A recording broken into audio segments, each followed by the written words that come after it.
Hello, this is welcome to Speech Talk Live.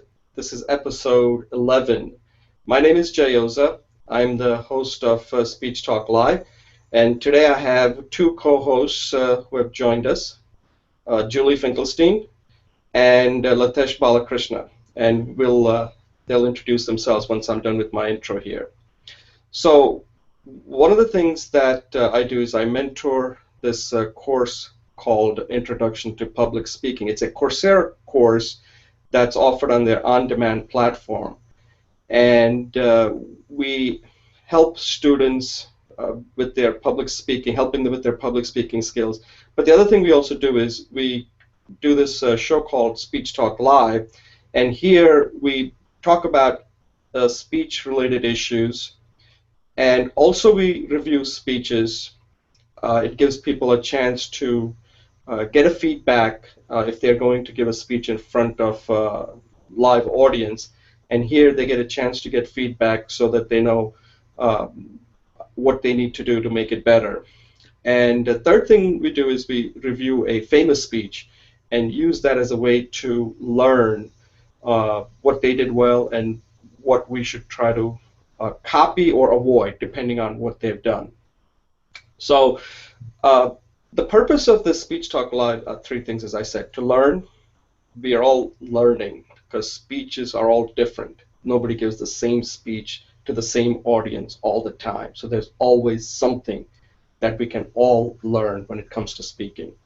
Second is teach. We get to teach others because some of us have done it once or twice or even many times. So there are things that we can teach others, and that's another way of learning, by the way. The third thing is sharing. Today, if you want to be a leader in anything, you have to share. That's the reality because of the social media. And we share our speeches, whether it's a speech or some particular methodology or an idea that could help others. We use this show to share that. And one of the things I really highly recommend people is get used to sharing, because if you're not sharing, then you're not likely to lead. And the fourth thing is to support.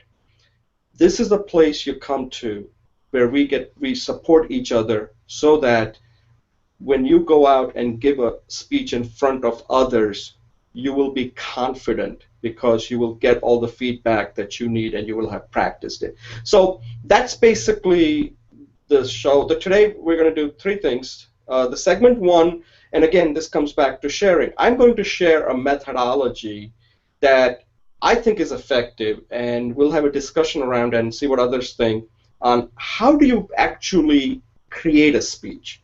You know, we always hear about people talking about public speaking, but nobody tells you what the right methodology is. And I'm taking some concepts from lean manufacturing, lean startup, and I'm trying to apply that. Can that be used in crafting a speech? So we'll see. I'll give you my methodology, and I'll have Julie and Latesh give their opinions on what they think, if this is something useful or not. The second segment is, again, goes back to sharing. Julie has kindly shared one of her speech that she's been working on it for quite some time, and it's gotten to the point where I feel that she needs to get some feedback rather than keep on trying to make it better.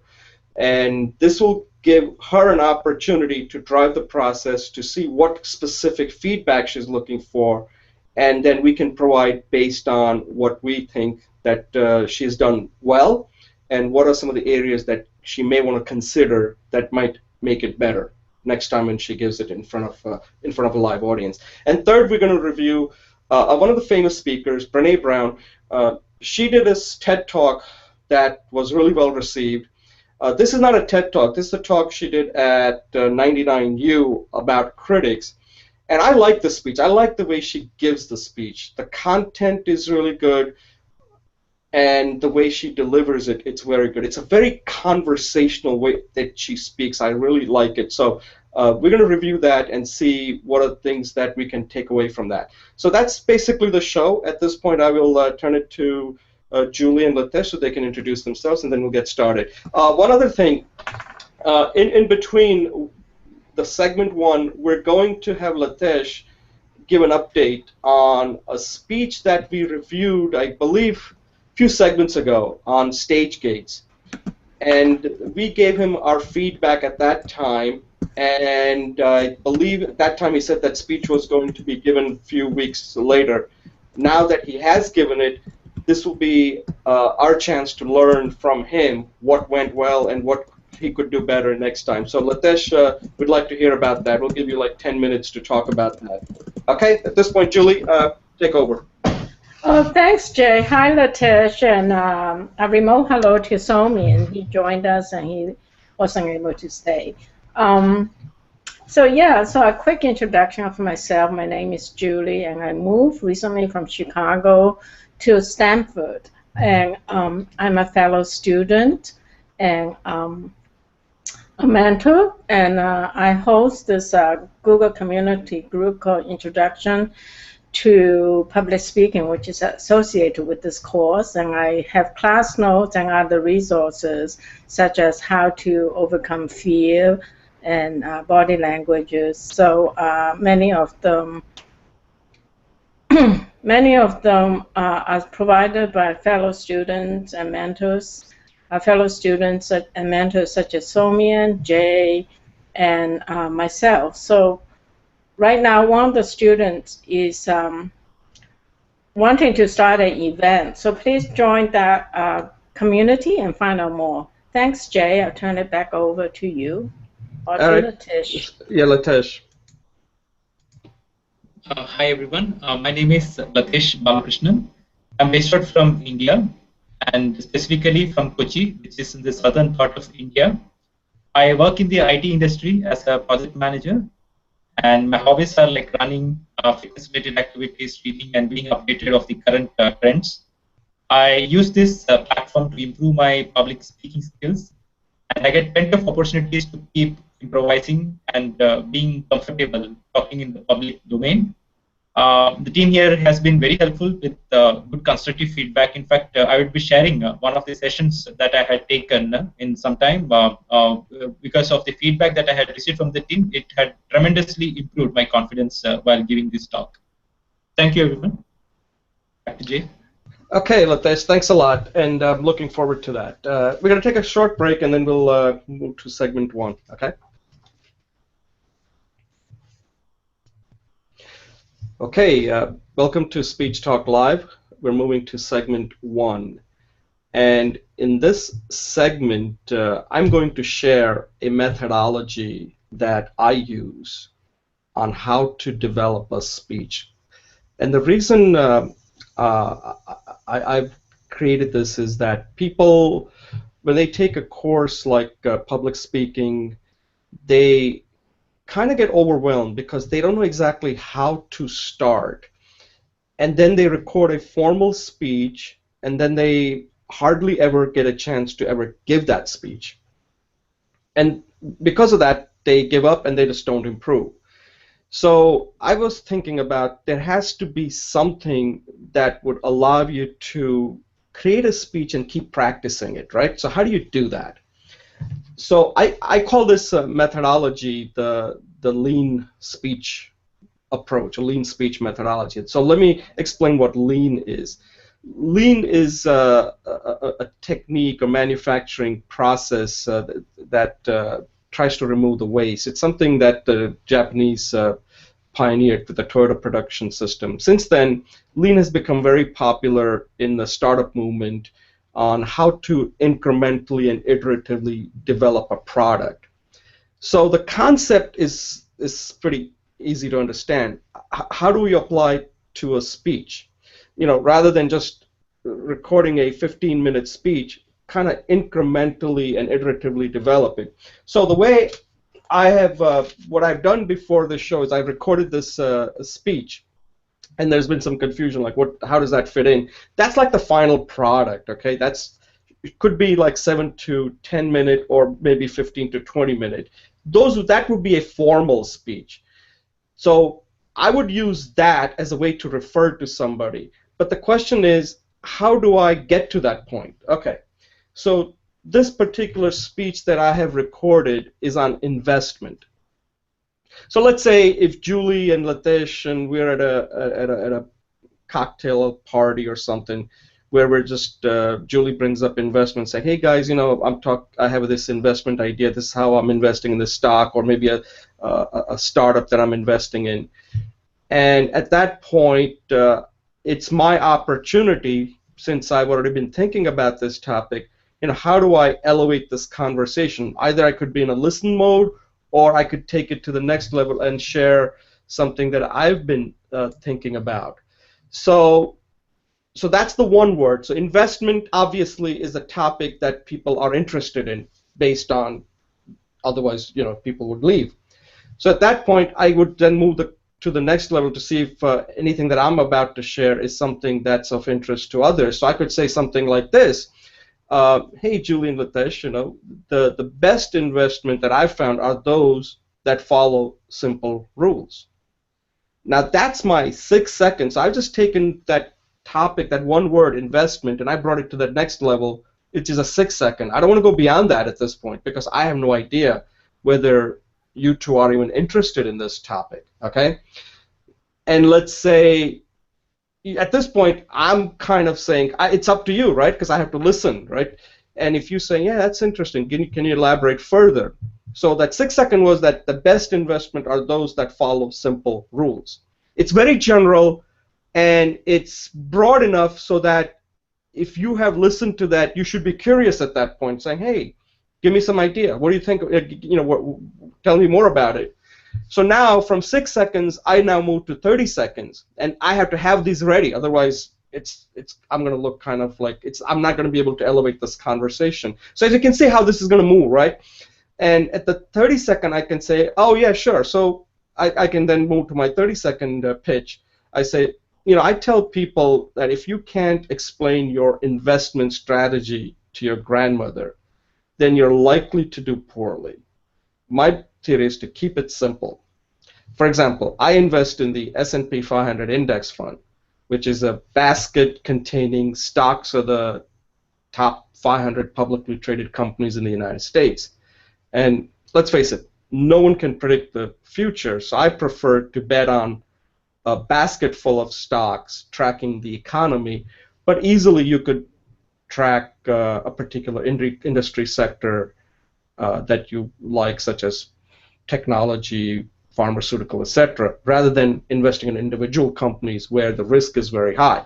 Now, I'm not sure whether that was 30 seconds or not, but that's enough. At that point, I'm done. I don't want to keep going on and on because I have no idea at this point you're interested. But all of these things that I'm going from one word to 6 seconds to 30 seconds is something that I've already thought about. I'm not just kind of winging it, right? And part of this is that I want to get to the 3-minute mark. The 3-minute mark is where I am now going to take that and give it to you in a 3-minute informal talk if you are interested. And I'm not going to do it here because I've already recorded that speech. That wasn't the 3-minute speech, but I could take that speech and condense it to 3 minutes to give you the main idea of that speech.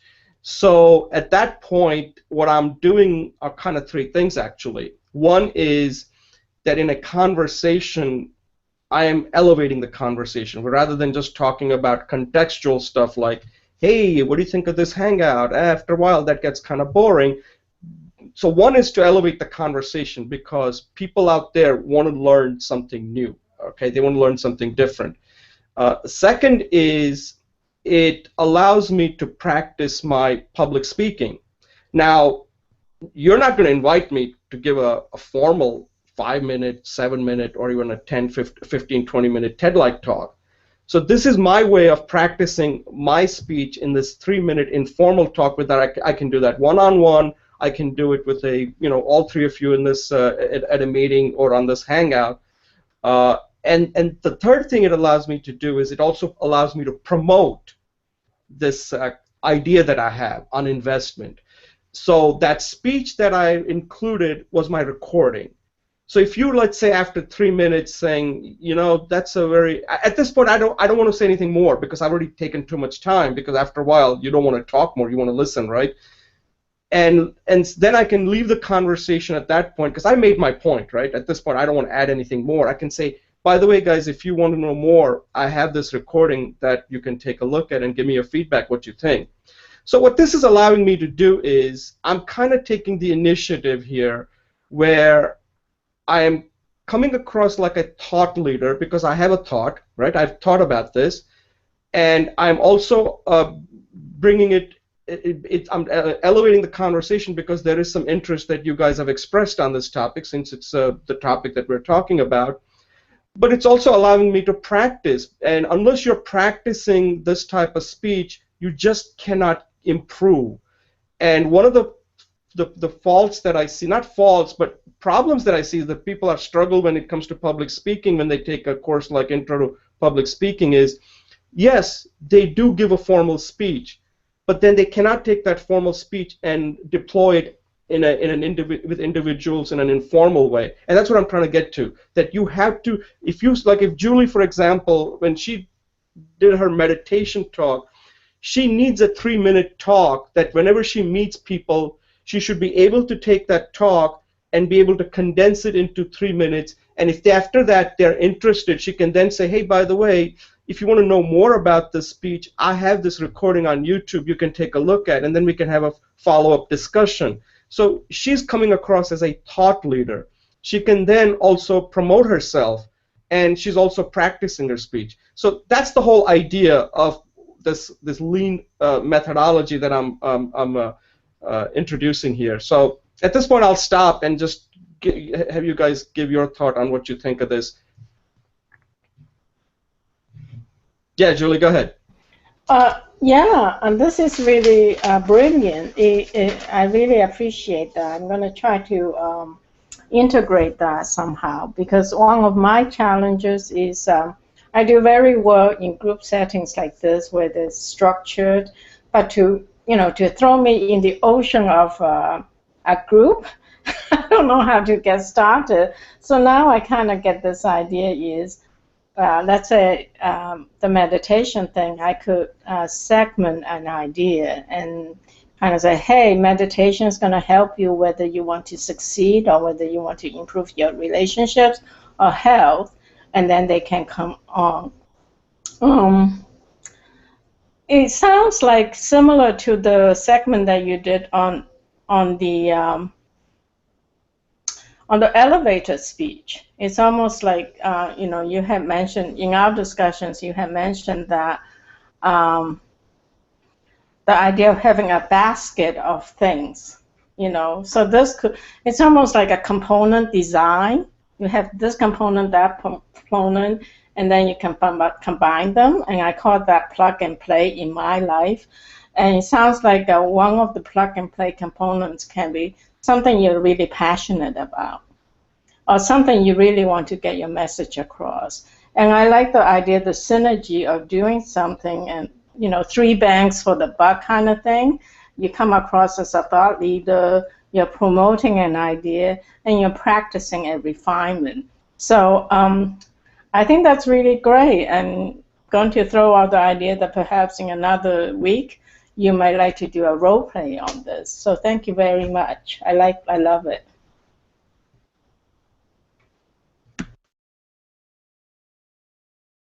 Yeah, thanks, thanks, Julie. Yeah, you're right. It is an elevator. The thing is that, like a stepwise approach. Like a lot of people don't know how do you actually get into, because when you look at this, the reason I created this is because I'm trying to figure out, like, okay, I have a lot to say, but when do I say it?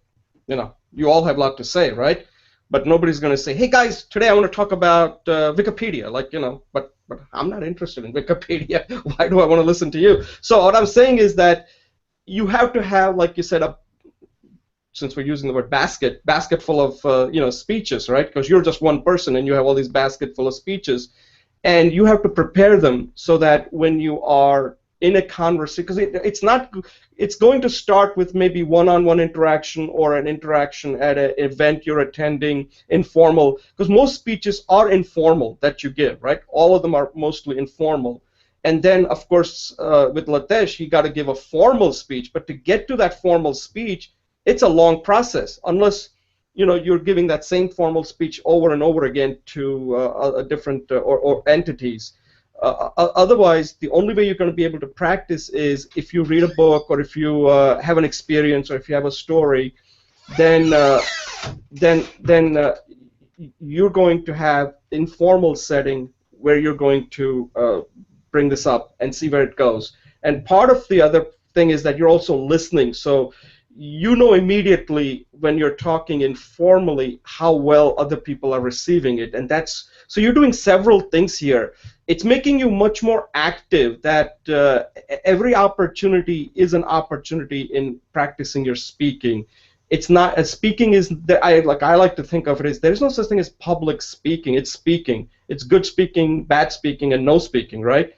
And this way you can get the feedback. Now, people are not going to give you a feedback. You just have to sense it. So before you do your 3-minute, you have to see what worked, what didn't work, and then keep tweaking it. So anyway, Latesh and Somyan, do you have any ideas on this? Yes. So Jay, from the 1 word to 3-minute talk, I really like the way in which the flow actually in one of the videos that you had presented, right, for investment purpose, how we can do it. So I actually enjoyed this particular the talk which you gave. And what is important is like here when we want to explain some small concept to an audience, and we want to make sure that it is very simple. So keep it simple is one technique definitely that helps to drive the point across. And when we say that when we are talking in terms of growing from one particular word to to a time frame, maybe 30 seconds, 60 seconds, a minute, 2, 3. So I would compare it like the story. I do not know if you are aware of this. It's an old legend called Rakta Beach. It's like in the Hindu Vedas, in the Hindu mythology, there was this demon called Rakta Beach. And in that, the demon had this capability, or rather, he was given that kind of blessing, wherein like every drop of blood, if somebody is like injuring him or anything like that, any drop of blood that falls from his body will give rise to another person, another Raktabis, and another person himself. So if 2 drops fall, then there will be 2 Raktabis. 3, then there will be 3. So it keeps growing. I mean, the way he was killed is like Goddess Kali took form, and she actually, she didn't allow any blood to get into the ground, and that's how she killed it. That's a different thing. But that's how our the progression should happen. From a particular single word, we are giving birth to another one and the next one. So there is a chain of thought process, and based on the time frame that you want to limit that thought process, that is up to you how you want to put the point across to the audience and limit it as per whatever is the time frame available. So that's my take, and I think Jay, the concepts that you had provided in this was quite good, and it was reaching across within that time frame. That's from me. Thanks. Great. Somyan? Yeah, I had a few points which I had noted down. One is I also felt the same way that this is more like an elevator pitch that you want to give. So a longer talk can be attractive to the consumer. Then second is I think you are also trying to create, in terms of push and pull. If you look at it, you don't want to push the whole talk. You want to push only an introduction, and then the rest of it to be pulled by the consumer. Okay, so that's another way I'm looking at it.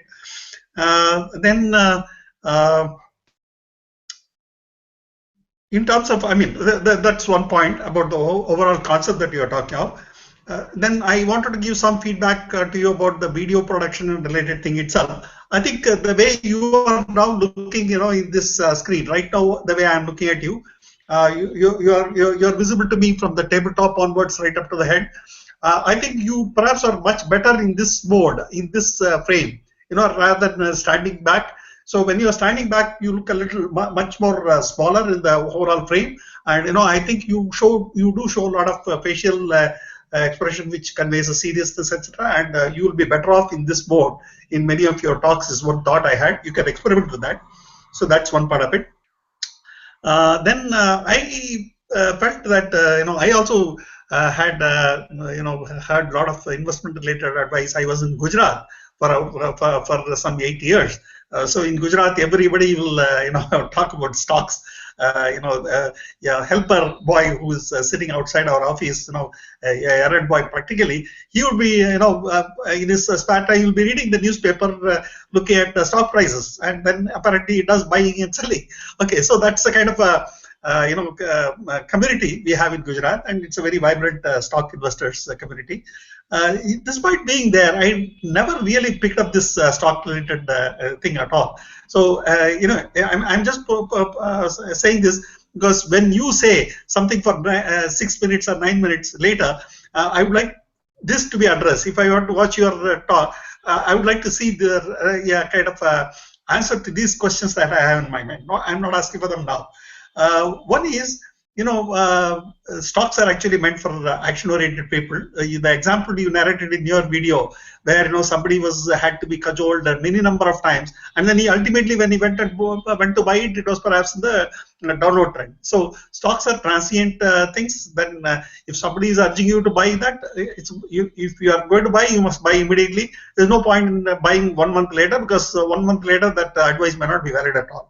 Okay, that's one thought. Second is, I think with so much of analysis, computers, etc. coming in, there is very little point in buying anything based on this kind of analysis, the way it appeared to be. People used to go by market information earlier.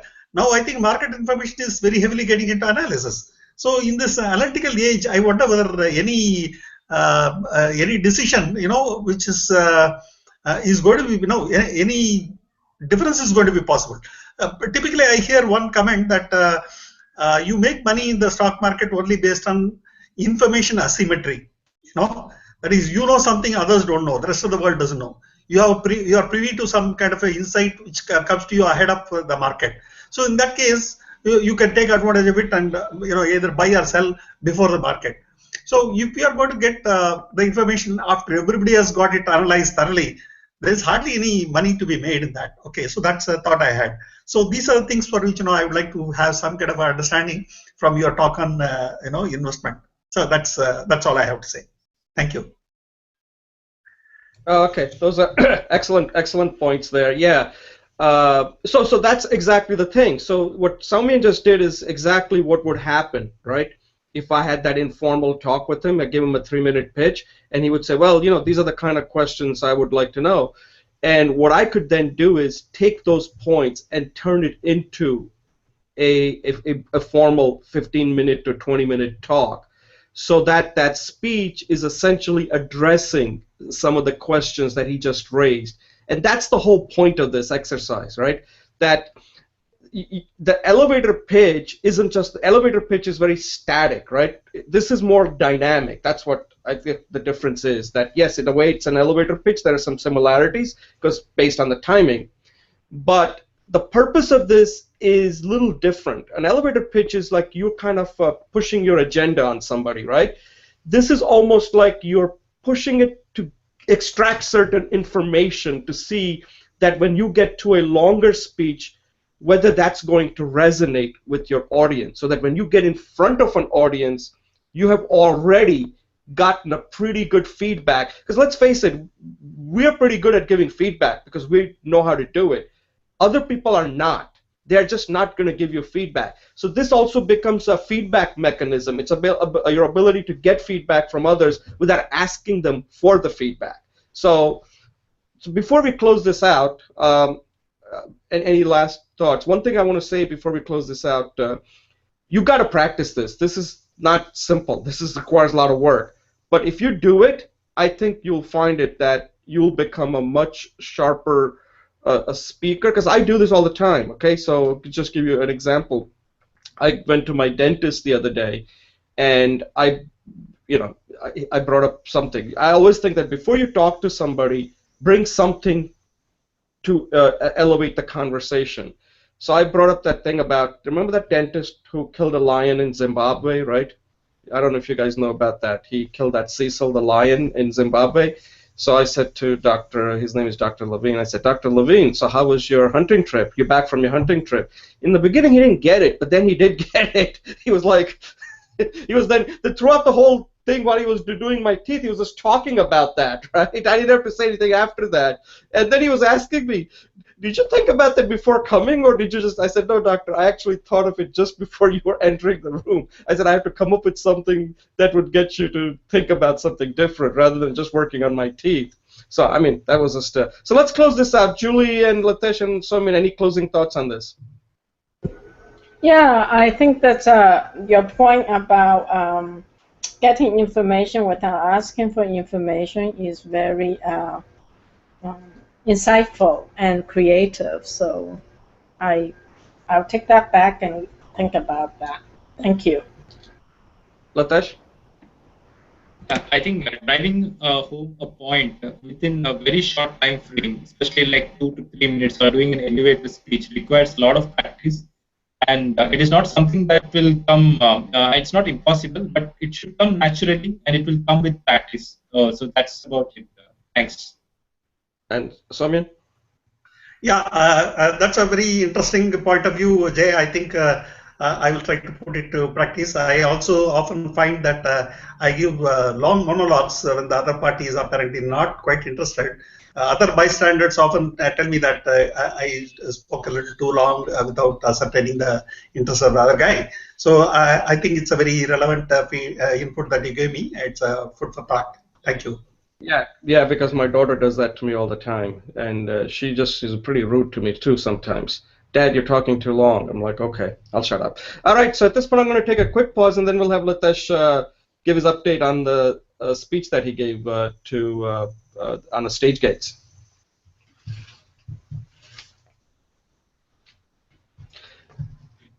Okay, welcome to Speech Talk Live. And at this point, we're going to get an update from one of a speaker who actually, his name is Litesh, he's here, and he had asked us to review a speech that he was going to give to a live audience, about 100 people, or maybe he'll tell us exactly how many people he gave it to. And he's going to tell us how the feedback we gave him helped and what his overall experience was, before, after, and how he thinks, what are some of the things that he thinks he can do better next time. So at this point, I'm going to turn it over to Litesh to give us an update from the beginning, like when you were working on your speech, and then when you actually gave it, and what are some of the things you learned from the feedback we gave you, and then after you gave it, now that you have time to reflect on it, what are some of the things you think you learned from it that you can do better next time? Okay, Litesh, so why don't you take it over? Yeah, thanks, Jay.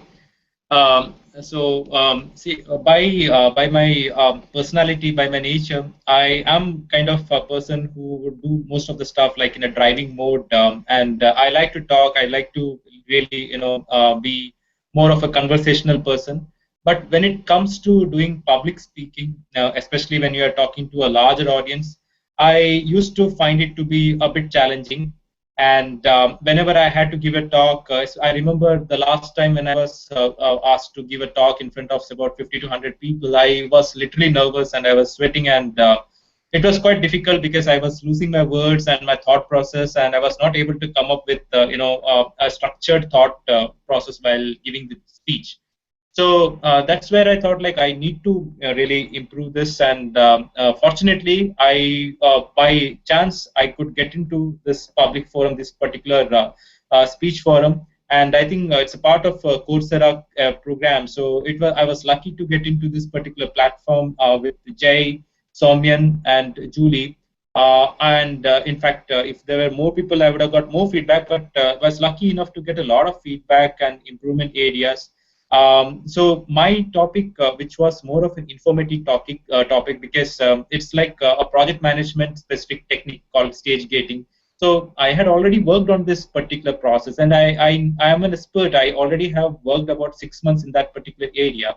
But to put it across to a large audience, it required some kind of delivery methodology, some kind of a process by which I can ensure that it goes to the audience in a proper format, and that I'm not stuck with my my nervousness, etc. So from that angle, I prepared a small 15 minutes talk, and I shared it with the team here, and they gave very constructive feedback, especially how to talk to audience when it is an informative talk. I remember a lot of points given by Soumya, Jay, Julie, to come up with how I can structure it more, put it in a way that involve more of storytelling, put some humor in here and there throughout the talk, because it's a dry subject, and you need to. It's more of a pull method. You need to get the audience to buy that idea.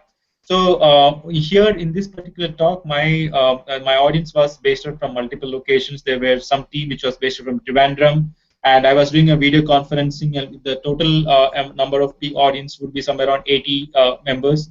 So it had a mix of people who were no experience. They were like beginner who didn't have any idea about the stage gates methodology, the topic that I was giving on, and there were people who had really, they were expert and they had been doing it for a couple of years. So I had to go from the lowest level to the highest level. So with the kind of feedback which I had received from the team here, I was able to do it. I think I did justice. I was confident. My thinking process was very structured, and I was able to put it across in a very strong way. And my body language was good, because when I came out from the session, my team members told me like, "You're pretty confident." My eye contact was good, and overall, I could feel myself that I had improved, in all these areas. So I would really, I would say that it's been a great help that you guys are doing with this particular exercise, this particular platform. It has really improved. If I look back and I see where I have come all the way, I definitely see a lot of changes, a lot of positive improvements in myself with respect to my public speaking, my confidence level, my body language, my personality. Everything has improved. So thanks a lot, team. That's excellent. Yeah, that's excellent. Yeah, we should be congratulated. So we have our first testimonial. I'll put this on the Coursera platform so that people will understand on how, like, if they have to give a live speech, how this can help them. Because that's the whole purpose, that by recording it, and we asked you to record like a 15-minute, I think, right? I think your speech here was probably more like 45 minutes, I believe. 45 minutes, right? 45 minutes to an hour. Before we close it out, let me see if Julie and Soumya have any questions regarding the speech. Julie? Yeah, as you know, I was part of participant when you were doing the speech. So I'm just really, really happy for you. What do you think are the next steps for you in your public speaking career?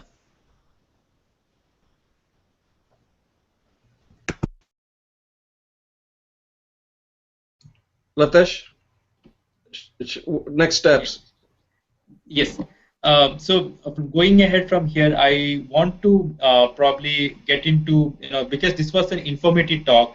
So next would be more of different methods of talking, different types of topics, right from like a 3 minutes talk on a particular subject, or it could be a debate wherein there could be some conflicting ideas, etc. So I want to get into a level wherein I would be comfortable giving impromptu speech, any topic thrown across to me in any area.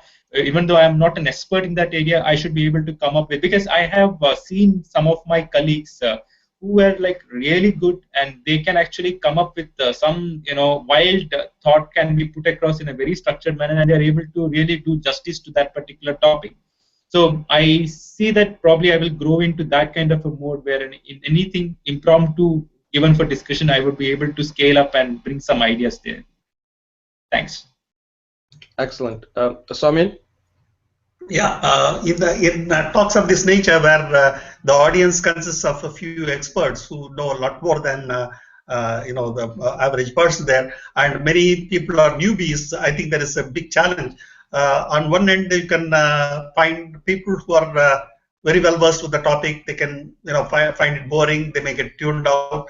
On the other side, if you try to elevate the level for to address these people's interests, you will find a lot of newbies who don't really get to understand that level of high level of talk. So you will have to play a lower level talk only. So it's quite likely that you will find fewer experts and more who need to learn. So a talk of this nature, particularly if it's an informative talk, has to address those who don't know, and if those who know find it a little boring, that's that's unfortunate. That can't be helped. So, but then that's the way we have to skew our pitch. Okay, so that's what I felt. Otherwise, often this kind of situations can appear to be a conflict. In reality, there is no conflict. We definitely have to do a informative talk to those who don't know. That's the way I felt it. Thank you. Yeah. So again, Litesh, congratulations, and keep practicing. And again, now you have given a speech in front of a live audience and gotten some real feedback. You can just now take it to the next level and see what are some of the things that you can do to make it even better next time. So again, excellent update. And at this point, we're going to take a quick break. Do you have any closing thoughts, Litesh, before we move to the next segment? I think this platform provides me the right level of experience. The talks, it revolves around some topics which we come prepared, and when we are talking to a live audience, we get a lot of energies, whether it is tangible, intangible, a lot of benefits that comes across. So it would be great if we have more team members also coming with some different backgrounds, sharing some new insights, etc. But otherwise, it's perfect the way that we are doing. It's really good. Thank you. Yeah, thanks. I mean, we're trying. I mean, at the end, we can only ask people. I just had a call with Coursera, and I expressed them that we need their help in promoting this. They're going to look into it and see what they can do. But at the end, we can only do what we can do. I try to promote it on all sorts of. But let's just make one thing clear. What we're doing is not easy, by the way. Okay, let's not kid ourselves. A lot of people are just not going to take the time to do what we're doing. So we just have to understand that if this was that easy, then everybody would be on this call. And what we're finding out is that, Julie has spent a lot of time, and we're going to find out when we get to the next segment that how much time did she spend to get to that speech. A lot of people are just not going to spend the time. Like, we all did our homework to come on this show, and other people are not going to improve because they're just not putting in the time. So, yes, we would like them to come, but I want them to come knowing that this is going to be work. This is not just something you just join and you can watch it anytime. But if you want to participate like way, Julie, Litesh, and Samyan and I are participating, it's going to require some effort on your part. Otherwise, it's not going to help you much. So let's not lose track of that, okay? At this point, I'm going to take a quick break, and then we'll move to the next segment.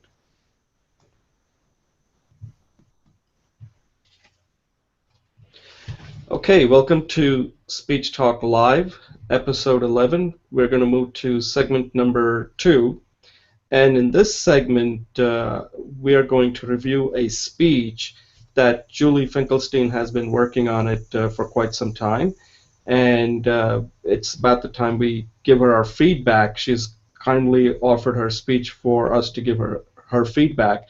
And what I'm going to do is I'm going to let Julie kind of talk us about the speech and the process on how she got to the point. And one of the things I told Julie is that don't make it perfect, because then you could spend so much time. At some point, you have to say, okay, I put enough time. Now it's time for me to get a feedback so that I can then take that feedback and decide whether I need to make any improvement here, there, and then move from there. So at this point, I want Julie to kind of talk about her journey and how she got to the point of giving her speech, and then we can ask her about what she thinks she did well and what are some of the things that she thinks she could do better, and then let her ask us what feedback she's looking from all of us now that we have seen it. So Julie, why don't you take over? Well, thank you. Thank you, Jay, Litesh, and Somi, and So just as a prefix is, I have spent over 30 years in IT and over 20 years in the area of health, body, meditation, consciousness. And I'm not 100 years old. Some of it was overlapping. I started doing this introduction to meditation speech first as an impromptu speech. And I have this fundamental belief that success is inside us. It's like a seed. And we need to cultivate it and take care of it so that it can blossom. And part of success is manifesting that which brings us joy, not just, but also that's benefit the world. And you can also be profitable. So out of that process, I wanted to talk about meditation. And this being an informative speech, I wanted not to convince anybody to do meditation, but to transfer some of the basic skill sets so that it's available universally. So one of my practice models, and I don't know if when it will come to, is open source for individuals. So this tool will be free and available to everybody, but that it's a possible profit opportunity for me if I can produce a product and offer it to corporations. In the theme of success is already there, whether it's for a corporation or for an individual, and we want to unleash that, open that flower up. So in doing the speech, I got some feedback during impromptu speech, and I submitted it, and Jay said, well, why don't you work on it some more? So after many iterations and copious feedback from many of you, and some of you didn't give me feedback, but the presence, just knowing that we have a community, supported me. So that's how I got to the speech. I presented it, I redid it, I presented it. Actually, I sneaked 3 versions of it into the peer review process, and this one is not even there yet. In that process, I did solicit feedback from my support group, my study buddy, Marius, which is in this class, and I got 20 feedbacks, 20 improvement suggestions. So I cannot say that I have fully integrated them all. However, I do think that the speech has incrementally moved into a much better state. So the paradox of it is, before I joined public speaking, I thought my speaking ability was a 7 out of 10. Having done the speech, I discovered I was probably more like 2 out of 10. And hopefully this speech will be at a level of like 6 out of 10. So with this, I'll turn it over back to Jay. Thank you. Okay, so Julie, the first question is the audience, right? So let me just ask you this question. Who is the audience that you're trying to reach with this speech? Yeah, so the audience is basically you guys and people in the class who have some awareness that they know meditation is good for them, but they don't do it. So there are barriers to people doing it.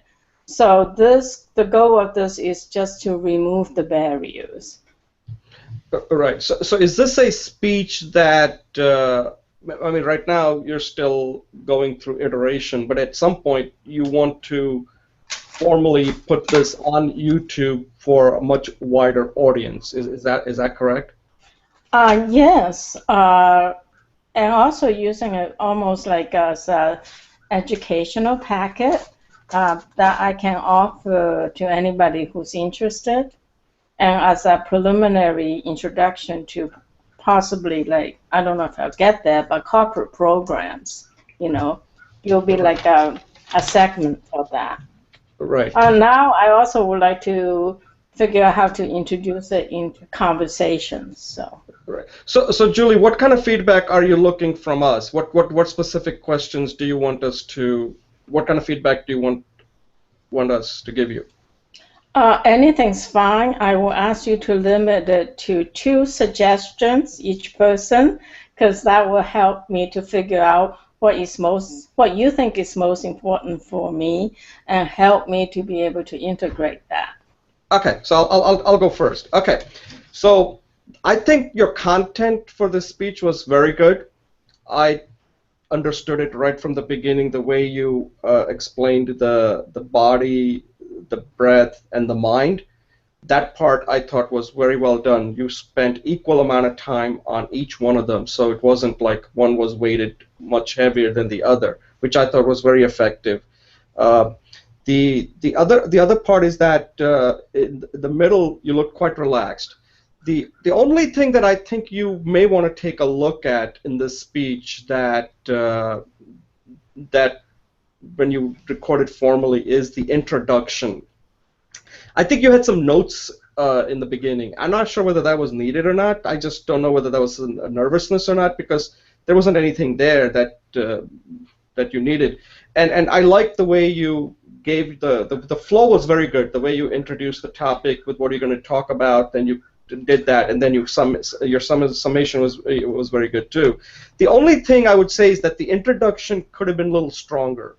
Uh, it just was. I was looking for you to capture my attention, and I think that you may want to look into that and see what you can do to capture one's attention right from the beginning.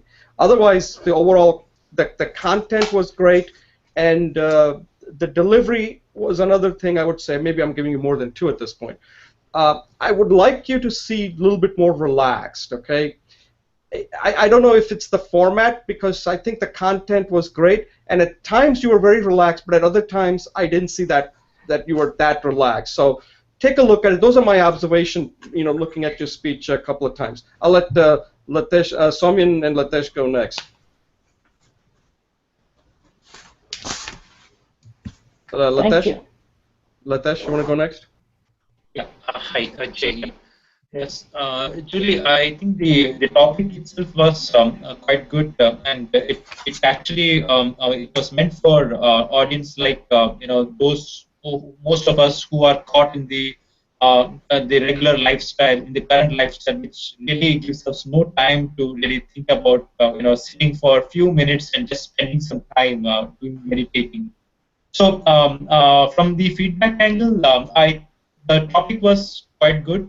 And I like the concept specifically about the one which you talked about, how when we are trying to be silent and we try to focus on something, our mind doesn't stop at one particular point. It just keeps moving from one place to another. We go into the past, we go into the future. It doesn't come into the present mode. So you gave the example of a pendulum which is moving from one side to other. So that was a good example to bring for that particular idea. So overall, the topic itself was quite, it was something that would gather the audience. So, I mean, gather the attention of the audience. The only improvement I suggest is probably the body language can be a bit more natural. I think the hand movements in between that could be that it seemed like you are playing it out. It could be made in a more natural style. Otherwise, the topic and the way you started it off, like you said, this is my favorite topic. That means that that the audience gets to know that you have some background, you have researched on the topic, and you know what you're going to talk about. So that was an immediate, for me, it was a connector because you have some idea about the topic. And the second is you said about stress. I think most of us goes through this particular area of stress, which is part of our day-to-day life activity. So that also helped me to connect to the topic immediately. And at the end, when you mentioned that thanking you all for all the discussions, whether you give feedback or not, your presence supports me. That was a very emotional dialogue, and that really put the hook on the entire topic. So that's from me. Thanks, Julie. Over to you. Okay? Thank yes, you. Soumyan? Yeah. Julie, I think the point that you mentioned that your audience is those who know about a little bit about this meditation, but really not taking up that. More than that, I would say those who are potentially stressed should be your audience, because you are actually explaining what meditation can do. So those, I mean, you are really not addressing those who don't know. You are addressing those who, I mean, you're not addressing those who know. You're actually addressing those who don't know. So that's the way I think the whole thing was structured. Okay. Second is, I like the idea that you had that this is more like an open source thing, that you want to publish something for free, get some effect, get some lot of improvement, and then package it to a corporate environment. I do see a lot of software which is starting off as open source thing. A lot of startup companies, small guys, they develop a software in some particular brand name, make it open source. Perhaps they get a lot of feedback after giving it away as freeware. They're getting a lot of feedback, and then after some time they release an improved version as a small paid version. Okay, so this is something I have seen happen. I used some such freeware, which later became a priced product. Okay, so that's a good idea. I also seen even something in data mining as a very popular product, one of the popular data mining products. Till about a year back, it was open source and free. Okay, so this year it is a priced product. Okay.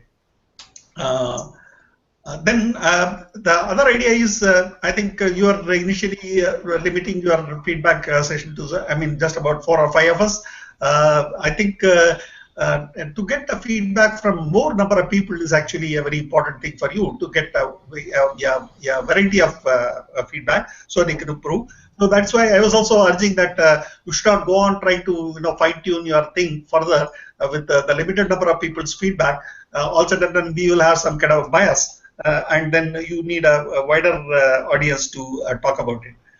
Whatever improvement you showed, if you had to post your first video on this and the last video on this, it would almost look like the examples which Professor McGarity was showing, in the class, where somebody is asked to make a speech and then he gives a feedback and then there is an improved version. So you can very clearly see a contrast on that. Okay, so you can, I mean, I don't know, it takes a little bit of courage to come forward and post both of them. If you can do that, it will make a tremendous amount of change. Okay, I'm sure you have done a lot of improvement. In fact, one of the things I wanted to say is, in your earlier videos, etc., perhaps you are very, very, serious and sort of too, calm and quiet. You perhaps, increase the amount of energy that you brought in by, maybe you did a lot of excessive amount of hand motion, etc. But then you brought in a sea change in a kind of energy level that you expressed through your video. In fact, one of the observations I was making is, in this discussion, the way you are talking was in a much more relaxed manner about the same topic than you were in your video itself. In your video, you still were a little more conscious. Here, you're truly having a conversation style. Okay, so that's something I just wanted to observe. That's all I have to say as a feedback. Thank you. Okay, so thank you. This is what. Oh, Jay, can I continue? Yeah, go ahead. Okay, so this is Jay invites me to look at the introduction, how to be more attracting of audience, and also look at the delivery, how to be more relaxed. From Latish, I got the idea that the content was aimed at normal people and living the normal life. And, you thought that was appropriate, and that again, look at the body language. And relaxation. And then Somian mentioned that I need to be more relaxed, but he noticed that my energy was up. And yes, I actually started, I was sharing this in private with you guys. I am now doing a shouting exercise early in the morning. So when I'm doing treadmill, part of my practice in Zen is a Rinzai Zen, which is the school I was with was actually for the martial artists. And so, excuse the word, but it's the hard ass of the hard ass school of Buddhism. And so part of our practice was just release that energy. So I picked that practice up and I'm doing that. And I'm continuing to do that. So thank you, Somian. And also you suggested that I get more feedback from a wider audience, and I appreciate that very much. Yeah, so Julie, that was very good. I want to thank you for sharing your speech. And the other thing I want to point out is that if you have more feedback, I know we don't have a lot of time, keep giving it to her. So this is not the end of it, because the Yes. more feedback you give her, there are certain things you may not have had a chance to say. And the whole point here is so that she knows about it, that based on, because I think the feedback we're giving is going to be very valuable. The other thing I want to point out to you, Julie, is I'm going to a little bit not disagree with what Somin is saying. You don't want to get a lot of feedback. You want to get feedback from people who are going to take the time to give you good feedback, right? Because otherwise you could get the wrong kind of feedback, which may not be that useful. You can ask for it, right? But I want to give feedback from people like us who are actually doing speeches. And this comes back to the next speech that we're going to look at with Brene Brown, what she says. So it kind of like segues nicely into our next topic. So at this point, I'm going to take a brief pause, and then we'll move to the next segment. So again, Julie, thanks a lot for sharing your speech. Thank And you, we everybody. really appreciate your courage. And I think this is going to really help you become a confident and good speaker. Yes, thank you. I already feel like I've made quantum leaps. Yeah, you should be. You should be proud of yourself. Thank you. Okay, welcome to Speech Talk Live. We're going episode 11. We're moving to segment number 3. And in this segment, I have chosen a speech that was given by, a very famous speaker named Brene Brown. She's a professor at University of Texas, and I came to know her from one of her TED Talk, like most of these. Nowadays, that's how you get to know these people. And she had given a speech. I don't know if she's given one or two speeches, but she gave one speech on vulnerability, and that went viral. And I think it's one of the top 10 TED Talks of all time. So in this one, she is giving a speech to people that are creative. I think the people that are artists who do make things, right? In a way, we are creative. When we give a speech, that's a creative act. And she brings about an interesting topic about how do you conquer your fear, and especially how do you deal with people who are your critics, because there are going to be people who are going to criticize you. And she basically uses this one quote. It's a very famous quote from President of the United States, Theodore Roosevelt, and it's a quote that's commonly, it's a speech that he had given. Now it's commonly known as a man in the arena. And what he's saying is that that people are going to, whenever you do something, people are going to criticize you. But unless you are in the arena, you're going to expect that. That's part of the that's part of the game. Once you get in the arena, you're going to get criticized. But that shouldn't prevent you from getting into the arena. So she's kind of using that quote to describe how to deal with that. And one of there are three things that she talks about, which I think you might have all picked up. One is, of course, you have to show up. So that's vulnerability. When we do this show, we are kind of vulnerable because I do put it on YouTube and everybody can see it. So we're kind of doing what she is saying. We are vulnerable, and we are coming on this show. It's not going to go well all the time. Some of it is kind of improvisational. We are kind of speaking off the cuff. Some of it we're prepared, some of it we're not. But we're showing up. We show up all the time. And that's one of the things that she talks about. The other thing that she talks about is that when you do show up like we are, people are going to criticize us. That's just the way it goes. That's part of the game. If you don't want to show up, then nobody's ever going to criticize you. So, when Latesh and Julie just recorded her speech, and, that's part of the thing. You're going to get criticized, and you can't be afraid of that. But the third point she makes is exactly what I was referring to in the last segment, is that she says that if you are not getting in the arena and getting your butt kicked, then I don't want to hear from you. Because why am I listening to you when you yourself is not putting yourself out there, being being criticized for what you're doing? That if you are putting yourself out there, then your criticism is very valuable to me because you know exactly what I'm going through. And I thought that was a very important point that she made. As far as her speech is concerned, I like the speech a lot because it's almost like she's speaking to you one-on-one. It's very conversational. She's enjoying herself giving the speech, and it has a lot of content in it. There's a lot of content, rich content in this speech, but she does it in a very entertaining way. It's done in a very conversational way that you kind of follow what she's saying. And also I like the way she introduces her speech by saying like how frightened she was. And I thought that captured my attention, that this is a lot of people go through when we have to give a speech. We want to try to get, our first thought is to get out of giving a speech. We don't want to put ourselves in an uncomfortable situation. And I thought that theme kind of was like, that built on it, right? That you have to do it, right? That's part of being a creative art. That's when you're doing something creative, you have to put yourself out there, otherwise nobody ever notices you. And unless you're doing that, you have to overcome that. People are going to criticize it. You're going to get your butt kicked. But then you have to also know whose criticism you're going to. And criticism is fine. Like we give feedback. We tend to criticize.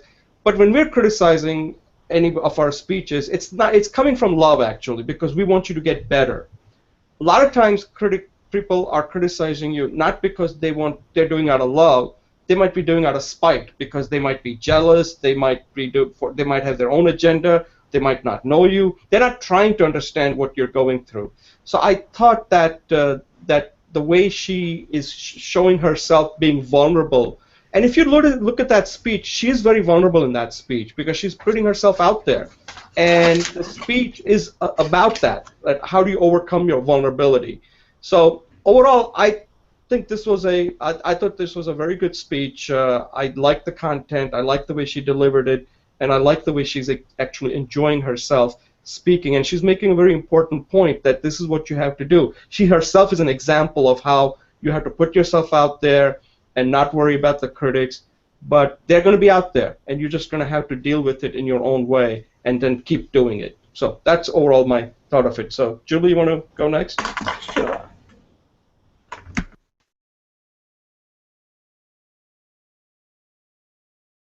Julie, you just muted your line. You have to unmute it. I'm sorry.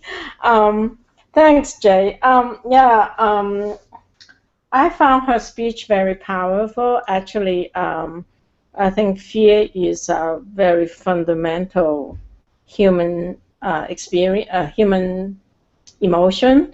And actually, Jay, you have written an article on overcoming fear, and you've invited me to talk about that.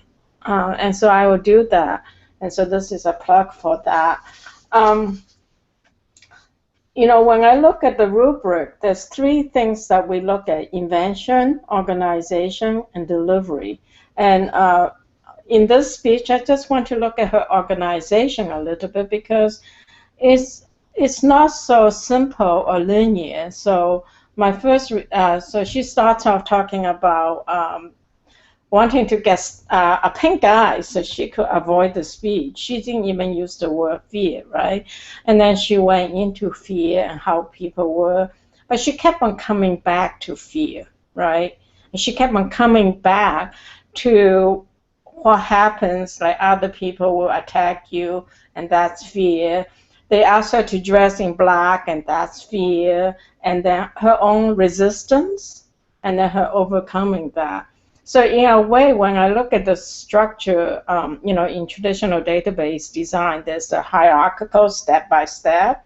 There is the network. You take an idea and you relate it to everything, and then there's the relational where the idea permeates everything, right? To me, this is a very granular speech in the sense that that idea is in every sentence, in every word. and her presence is what unites that. And I found that organization a little bewildering in the beginning because it's like she's all over the place. But I think it's also genius and sublime in the sense that we know who she is and we know what she stands for, and we already know that because it's that, that's what it's going to talking about. So for me, this whole speech was actually more experiential than rational, and I really appreciate that, even though it took me a little bit more effort to tune into what she's saying. So that's my analysis of her speech. And so her organization was not linear, but either relational, I would say relational. So I just want to point that out, that it's not a traditional organization at all. So Excellent. thank you. Yeah, excellent. Latesh? Yeah, thanks, Jay. From my perspective, from the talk, it looked like Benny seemed to be a very confident speaker, and she's well prepared for this particular talk. Her speech was quite clear, and she was giving a very pleasing appearance. She was smiling almost throughout the talk. She had a smile on her face, which kind of made it, watchable, and we were able to connect. And in fact, she was able to connect with almost all the audience. That the moment she introduced a lot of humor throughout the talk, there were humor put across in bits and pieces, and she gave examples from her own family background. Like she showed posters when she was a small child to being a teenager, a wild teenager, from where then she came out to be married and settled, etc. So when it's like the audience normally, it's a general human tendency that when some things which are personal are shown, it keeps the audience hooked to that particular talk. So that was another way of bringing a topic in a very interesting way. That otherwise it was a structured talk. She introduced the concepts of being ashamed and scarcity, comparing to your peers, etc. And then the fourth point about being a parent or a very important person who was actually the most important critic in your life. So you need to look at these particular 4 points, which she brings out very nicely in this talk. But at last, she says that just reserve a seat in your daily life for this particular critic who is anyway going to criticize you. You need to acknowledge, but you need not probably act on each and every feedback given by anybody. So that's how she has, closed the entire topic about being vulnerable to all this criticism that you might receive. So that's about it. Thanks, Jay. Over to you. Yeah, Samin, any comments? Yeah, I have a few points to make. I have perhaps gone through this video about 3 times. On 2 occasions, I shut it on at around 6th minute. And today I went perhaps up to the 9th minute or so. I still have not seen that fully.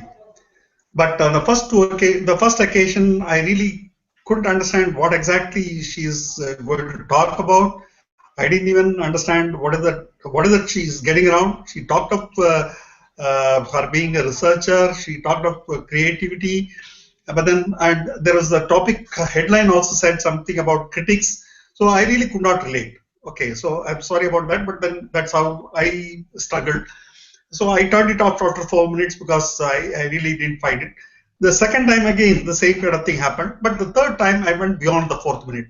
And in fact, it's after the 4th minute, she comes to say that she's going to talk about something that changed her life. And then goes on to narrate those 3 key points. I fully understood and appreciated those 3 key points. And, I thought it was a wonderful thing. I am yet to watch the full thing because I just did this before the session this evening. I started this evening as a last ditch attempt.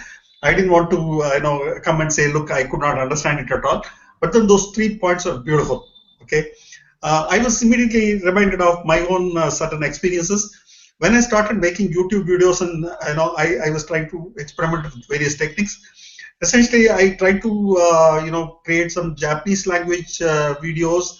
I mean, videos teaching Japanese language just to practice my ability to make a tutorial, video-based tutorial.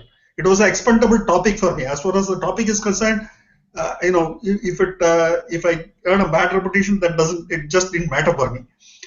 I had a lot of technical flaws and things like that. I went on to improve on that. But then towards the 40th video or something, one fellow made, I had very, very few negative comments. Somewhere around the 40th video, one fellow started attacking me left and right on in the comments column. In YouTube particularly, comments columns are the most demotivating. They can be very demotivating. In the internet itself, generally, comments can be very sarcastic and very bad. But in YouTube particularly, in the early days, you would not use your own name. Okay, anonymity was assured in YouTube. It was later that when they merged it with the G+, that the anonymity part of it was removed. But as an anonymous person, the way people comment is very, very harsh. So those comments really put me off, and in fact, I stopped at the 45th video. Even though that was only an experiment, I just could not proceed beyond the 45th video. I got bogged down.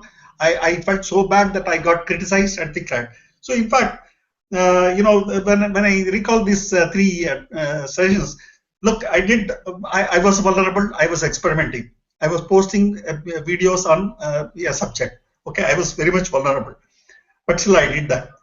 Then this is how it was, and I should have been ready to get my ass kicked. I was not. Okay, so the moment I started getting kicked, I sort of lost all my confidence and things like that. Okay, so that's the second point is something where I failed. And the third point is, if somebody is not criticizing me and I think then perhaps I'm not making any profound statement. I really am not. Maybe in a tutorial like this, it didn't matter. But then if I were to go and talk about some other subject, something where I make a persuasive talk, etc., I should expect people to criticize, because passionate subjects like that are definitely going to attract people who have a different counter opinion. So even in comments columns, etc., I do write comments in a pseudonym under news articles. So whenever I write, I say my very frank opinion. I try to make my criticism as polite language as possible, but nevertheless, I don't spare the person whom I am criticizing. I criticize fairly aggressively, but then I do it with a pseudonym. Okay, so whatever I was reacting negatively is something that I keep doing. Online, I do that. Only thing is, I can say that look, I don't use some abusive language. I still use a polite language. When I criticize, I feel that it is my right to criticize. Okay, so I would assume that if I am saying something, other people also may similarly feel that it is they have the right to criticize me, and I should take it equanimously. I think it was a very great lesson that this video taught me. I'm yet to go through the 22 minutes of it. I will do that after the event. Thank you. Yeah, that was good. Yeah, but that's the thing, Somin, that when you did your videos, that's exactly what she's saying. You put yourself out there, and you're vulnerable, right? Because you create it. Because if you don't want to be criticized, then don't do anything. Like a lot of times, Latesh keeps saying that he wished there were more people that would join us, but that's the whole point. That a lot of people are not going to create because they don't want to be criticized, and unless you create, you can't get better, right? That's part of the whole process, and that's difficult. Like, I'll just give you a case in point. Like, sometimes I go to Amazon and look at book reviews, and what always ticks me off is when I see like 1 star. Now, somebody who has given a lot of thought in writing a book, it can't be a 1 star. Right? There's a lot of work that went into that, right? I can see maybe 3 stars, but not 1 star. So typically, when I see a lot of 1 stars and 2 stars, and you're going to get that, those are the people who are not really giving fair criticism. They just they have their own agenda, or they're just out of spite.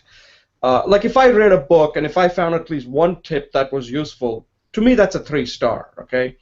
And in many cases, people just think like they're giving like gold to people if they're giving 5-star. Hey, if the speech is good, if you got something out of it, give it a 5-star. What's the big deal, right? Let the person, and then there are others who just will not give. They're always giving 5 stars. Like I sometimes wonder, like even William Shakespeare couldn't get all 5 stars, and here some of these authors are getting all 5 stars, and I'm kind of, you know, doubtful, like how is that even possible, you know?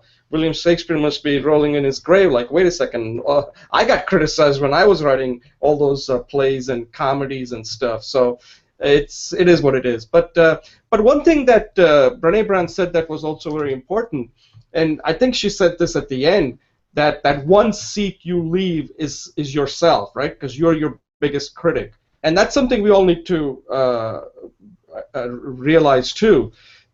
And that's one of the things that I was telling Julie, that don't try to make your speech perfect, because then what you're doing is you have to be your own critic, but you don't want to be your own critic to the point where you're just not going to put anything out there. At some point, you have to put something out there. Like I read that in writing, I think one author said that you can only edit. You cannot edit a blank page. And a lot of people are always afraid to write because they feel like, well, if I write, I'll get criticized. Well, you have to write something, and then you can edit it. You can always make it better. So I thought that speech had a lot of useful, interesting, useful information that we could take away from what we do here. That's why I included this speech. And there was a lot to learn from it, because we all have that doubt, because we are kind of vulnerable. When you're on the show, you're visible, people know you, people are probably stopping you in the streets at Bangalore and Bombay. Hey, I saw you on that Speech Talk Live. I got some certain things I didn't like about it. I don't know if that happens to you or not.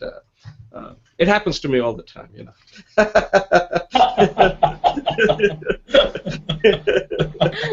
It happens to you in Bangalore all the time. Well, anyway, any closing thoughts, Julie, Soumyan? So I think this was good speech. I think there was a lot to learn from this speech, because we can all relate to it. Because you know, I put a lot of stuff on YouTube. You know, Latish, you put your stuff on YouTube, and everything we do is on YouTube. So I thought this was very relevant, because a lot of times you're going to get criticized, and part of it is that you just have to accept it and just move on, and just not let that paralyze you into doing things. You got to keep doing it, because you're not going to please everybody. Absolutely. There is some saying, I think, which says, if you don't go wrong if you don't do anything. I think that you also said that a short while ago. I think that's very much true. If you really don't do anything, you'll never do anything wrong. Okay, so but then unless we venture out and do something and correct our mistakes, you'll never become someone worthwhile listening to. Exactly. Yes, thank you. One more thing, totally off topic, but thank you, Soumyan, for posting into the Google community. Professor Matt joined the community and said we have a lot of great resources. So. Yeah, so just one of the things that I asked Marie Chelberg when she was on the call last week, and I said, you know, if Coursera can help promote this course so we can get more people to join. And typically what I do is whenever I review a speech, I always include the link of one of the episodes of Speech Talk Live. And I said, look, if you want to know more, here's an example of, you know, you can learn something, and you can even join this community, and etc. And if you have a speech you want us to review, you can do that. And so far, nobody's ever taken me up on that. Like I get like emails back and forth, but then they never really send me any kind of speech. So I know, Julie, you've been doing that. You've been promoting the show, and I always like. And once the show is done, I always put it on the forum. So it is what it is. You know, we are trying to get the word out, but at some point, people like, you know, Latish, you joined us, right? Because you just said, hey, let me go and see, and it's worked. So at some point, people have to get out of their comfort zone, and that's what this is. At some point, and this is like, we're not even that bad, you know, we're pretty nice to everybody here. But at some point, you have to take that initiative to get out of your comfort zone, and that's something we can only ask for them. They're going to have to take that action on their own. So that's any. Let's close out the show. Julie, you want to? Great show. Thanks so much. Great to see you guys. Have a great week. Thank you. And thank you for all the great feedback. Yeah, Julie, thanks a lot for your speech. Latesh? And again, thanks for your update. Yeah, thanks Jay, thanks Julie, and thanks Somin. I really enjoy this session. This 1 hour every week is like a real good, I would say a good tonic for me. And yeah, happy weekend to everyone. Thank you. Thanks. Somin? Thank you all. Thank you all. It was an enjoyable talk today. Okay, Bye. guys. Thank you, everybody, for participating. And at this point, we're going to close out the show and enjoy the weekend, and we'll see you next week. Bye. Thank you. Bye.